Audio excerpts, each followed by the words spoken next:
នេះព្រឹកងន់ដាក់យើងហើយពេលព្រឹកងន់ដាក់យើង មិនដាក់ធ្វើម៉េច ប៉ប៉ហើយលើតាំងពីម៉ោង6គឺវេលាព្រឹកហើយវិទៀត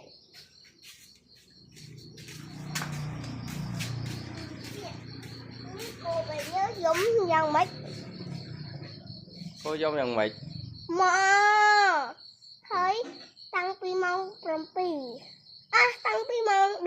12ហើយនេះវេលាថ្ងៃត្រង់គោបែបនេះពេលវិទឹកអុយគោនេះទៀតនេះមកខាងពីសាលារៀនតាំងពីម៉ោង5នេះគឺពេលវេលាល្ងាចហើយនេះវេលាយប់តាំងពីម៉ោង7ហើយគេកេងតាំងពីវេលាយប់